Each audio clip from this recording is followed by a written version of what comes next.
पूर्णा तालुक्यातील गौर सर्कलचे भारतीय जनता पार्टीचे अधिकृत उमेदवार शीतल दिगंबर कराळे कटिंग, गौर गणाचे अनंता पारवे, घनगड टाकळी गणाचे आनंद कुरे यांच्या प्रचाराचा नारळ सोमेश्वराचे दर्शन घेऊन पालकमंत्री मेघना बोर्डीकर यांच्या हस्ते फोडण्यात आला। वरील उमेदवाराच्या कमळाच्या चिन्हाला मतदान करण्याचे आवाहन पालकमंत्री मेघना बोर्डीकर यांनी केले। या कार्यक्रमाच्या अध्यक्षस्थानी गौरचे सरपंच चंद्रकांत सावळे हे होते, तर यावेळी मंचावर माजी सभापती दिगंबर कराळे, उपसरपंच अश्विनी पटणे, प्रकाश ढोणे आदींची उपस्थिती होती। या कार्यक्रमाचे सूत्रसंचालन गजानन पटवे यांनी केले, तर यावेळी मतदारसंघातील महिलांसह कार्यकर्त्यांची मोठ्या संख्येने उपस्थिती होती।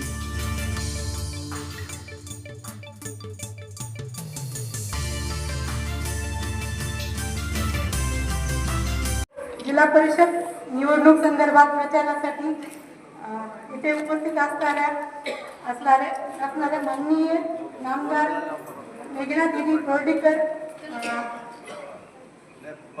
आपल्या जिल्ह्याच्या पालकमंत्री आणि स्टेजवर उपस्थित असणारे सर्व मान्यवर व माझ्या मतदार बंधू आणि लाडक्या बहिणींनो, मी शीतल दिगंबरराव कराळे जिल्हा परिषदेच्या निवडणुकीसाठी दिदीच्या आशीर्वादाने व त्यांच्या पाठिंब्याने भारतीय जनता पक्षाचे उमेदवार असून आपण मला व माझ्या बरोबर असलेल्या पंचायत समिती व गौरचे उमेदवार आनंदरावजी पारवे व घनगड टाकळीचे पंचायत समितीचे उमेदवार अंगद कुरे यांना कमळ या निशाणी समोरील बटन दाबून मतदान करावे ही नम्र विनंती। या जिल्हा परिषदेच्या उमेदवार शीतल, तिच्या मिस्टरचं नाव रामप्रसाद कटिंग असे, तर ती माझी मुलगी असल्यामुळं आपल्याला सगळ्यांना ओळख राहावी म्हणून ती शीतल दिगंबर कराळे कंसात कटिंग असं लावलं जातं।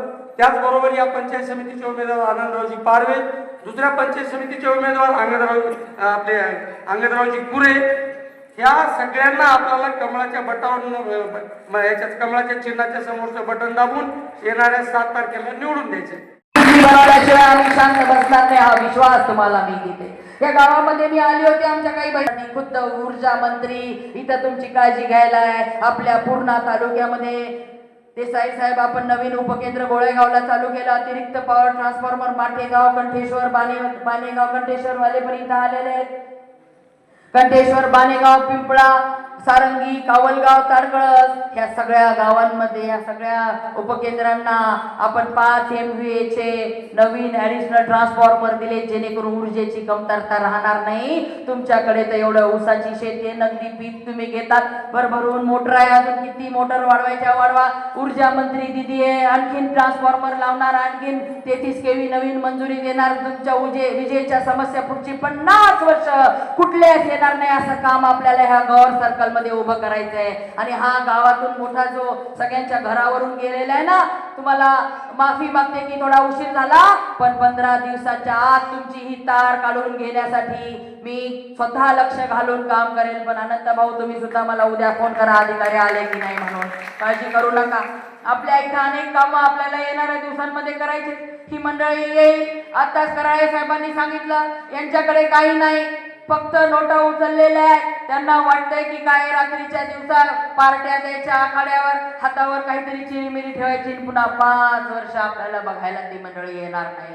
म्हणून आपल्याला मी विनंती करायला आली आहे की मुख्यमंत्री महोदयांनी जो उद्देश साध्य करण्यासाठी पालकमंत्री म्हणून मला इथे जबाबदारी दिली आहे की आपल्या जिल्ह्यातील कुटुंबियांचा, आज कंठेश्वरवाले पण आलेले, किती कडेचं गाव समाधानी, पाणी वगैरे सगळं, पण त्या कंठेश्वर अंतेश्वरच्या बंधाऱ्याचं पण काम आपल्या बळीराम भाऊ तुम्ही सांगितलं आणि आपण त्या ठिकाणी लोकांच्या अडचणी दूर करण्याचं काम केलं। आज बघा, प्रामाणिकपणे तुमची सेवा करण्याचा मानस ठेवत भारतीय जनता पार्टीचे सर्व उमेदवार इथं उभे आहेत। मी सकाळपासून पूर्ण 5-6 दिवस झाले, काल सुद्धा आपले कसदार जमिनीच्या पट्ट्यामध्ये चांगले क्षेत्रस्ते आपल्याला गावागावामध्ये झाले पाहिजे।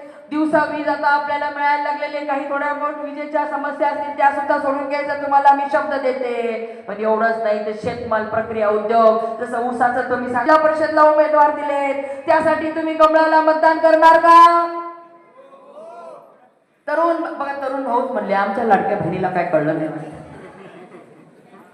आपल्या कुणीतरी चिरीमिरी हातावर ठेवायचं, आपला स्वाभिमान गहाण ठेवायचा, पण तुमच्या कुटुंबाचं कल्याण करायला ही मंडळी कधीच येणार नाही. का एक लेख म्हणून मी सांगते, माझ्या बाबांची इच्छा नव्हती मी राजकारणात यावी, पण या राजकारणाच्या माध्यमातून हजारो कुटुंबाचं आपण कल्याण करू शकतो. ही लेख शीतल इथं दिलेली आहे. ही लेख तुमची काळजी घेण्यासाठी रात्रंदिवस इथं काम करेल. तिचा हात पकडून तुम्ही कुठल्याही अडचणी सांगू शकता. अनंत भाऊ सारखे माझे सहकारी आहेत, अंगद भाऊ सारखे माझे सहकारी आहेत. 5 वर्ष तुमची प्रामाणिकपणे सेवा करण्यासाठी ही मंडळी कुठंच कमी पडणार नाही. सांगा, तुमच्या कुटुंबाची आरोग्याची सेवा करण्यासाठी आमच्या कमळाच्या उमेदवारांना भरभरून मतदान रूपी आशीर्वाद तुम्ही देणार का? तुमच्या कुटुंबाची आर्थिक स्थिती उंचावण्यासाठी प्रत्येक ह्या माझ्या जिल्ह्यातलं, माझ्या गौर सर्कल मधलं कुटुंब आर्थिकदृष्ट्या सक्षम झालं पाहिजे. माझे तरुण भाऊ स्वाभिमानाने या ठिकाणी वावरू शकले पाहिजे. माझ्या सगळ्या लाडक्या बहिणी लखपती दिदी झाल्या पाहिजे. यासाठी आपण कमळावर मतदान करणार का? लाडक्या बहिणी वर हात करून सांगा, जेवण झाले नाही वाटतं. कमळाला मतदान करणार का? इथं बसले तेवढेच नाही, जे आले नाही, जे आपले पाहुणे रावणे आहेत, जे आपले मित्र परिवार आहे, सगळ्यांना सांगणार, आपल्या उज्ज्वल भविष्यासाठी आपल्याला फक्त कमळाला मतदान करायचंय. सांगा आपलं मत. सांगा लाडक्या बहिणी आपलं मत. इकडची मंडळी आपलं मत, मागची मंडळी आपलं मत. असा विश्वास घेऊन जाते की पुढची 5 वर्ष जेव्हा पंतप्रधान नरेंद्र मोदीजी सांगतात मी प्रधान सेवक आहे, त्या सेवा भावनेतून आम्ही सुद्धा तुमची सेवा करण्यासाठी इथं आलोय. आमच्या शीतलताई दिगंबर कराळे, आमचे आनंद भाऊ त्र्यंबक पारवे आणि श्री अंगद रमेशराव पुरे, ह्या कमळाच्या तिन्ही उमेदवारांना भरभरून मतदान रूपी आशीर्वाद देऊन तुमची सेवा करण्याची संधी तुम्ही पुढची 5 वर्ष आम्हाला द्याल. आणि तुमची सेवा करण्यामध्ये आम्ही कुठेच कमी पडणार नाही, हाही शब्द सोमेश्वराच्या पुढे तुम्हाला देते. तुमची 5 वर्ष जे जे अपेक्षा असतील त्या पूर्ण करण्यासाठी आम्ही इतर लिहून घेतलेला आहे. त्या सगळ्या अपेक्षा, ते सगळे शब्द पूर्ण करण्याचा शब्द आज पालकमंत्री म्हणून, तुमची बहीण म्हणून, लेख म्हणून इथे देते. सोमेश्वराच्या चरणी तुम्हाला प्रार्थना करते की भरभरून मतदान आपलं कमळ रूपी, आपलं मतदान रूपी आशीर्वाद कमळावर देऊन भरभरून मताने आमच्या तिन्ही उमेदवारांना निवडून द्या. एवढंच बोलते.